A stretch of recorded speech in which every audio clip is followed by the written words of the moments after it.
the reproductive system. Now, the main function of the reproductive system is to produce offspring and perpetuate genes. You know what that means: making babies and handing down traits.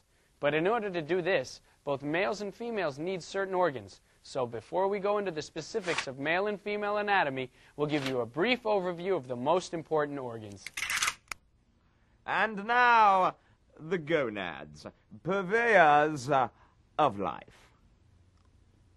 The gonads are the primary reproductive organs for both males and females. Male gonads are called testes. Female gonads are called ovaries. The gonads, or as they're referred to in junior high, the nads, are responsible for producing gametes and the sex hormones. Gametes are, bluntly put, sex cells. The sex cells in males are sperm, and the sex cells in females are ova, or eggs. These two sex cells fuse together to form zygotes. These zygotes will then go on to mature into individual organisms who eat, drool, and enjoy annoying foam dinosaurs. Sex hormones control the activity and maturation of the reproductive system, as well as a few other organs or tissues. We'll go into a more detailed description of them a little later. There are also other reproductive organs we'll talk about in this section. Things like accessory glands and external genitalia. These organs have accessory functions that we'll go into in just a little bit. Section A, male anatomy. Male anatomy is divided up into the gonads, the male accessory duct system, and the accessory glands of reproduction. We'll start with the gonads. The testes are the male gonads. They are the primary male sex organs. So, for those of you who thought the penis was a primary sex organ, sorry, you were wrong. The testes produce sperm, which we've already mentioned, and androgens, which are the male sex hormones.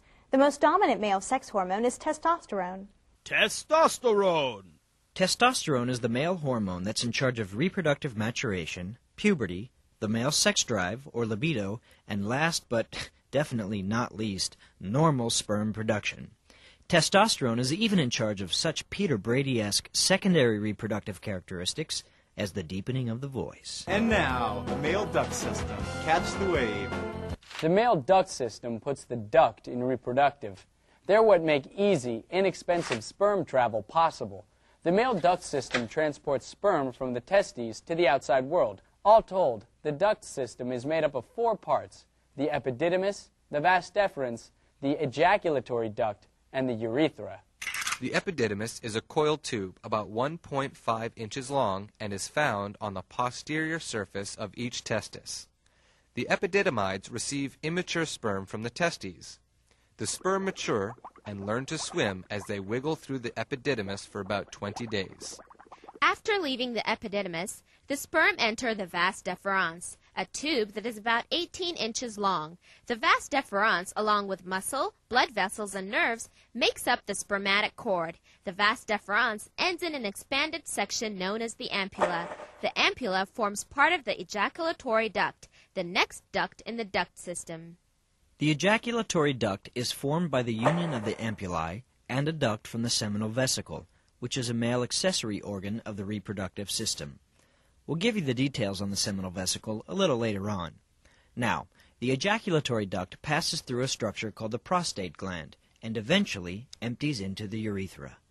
Funnily enough, the urethra is a switch hitter. It carries both urine and semen and is a part of both the male urinary and reproductive systems. But sperm do always have the right of way over urine. Out of my way, buddy! I've got to be somewhere. All right already. I'm moving. Jeez. The urethra is the very end of the male duct system. It carries sperm to the tip of the penis and into the outside world.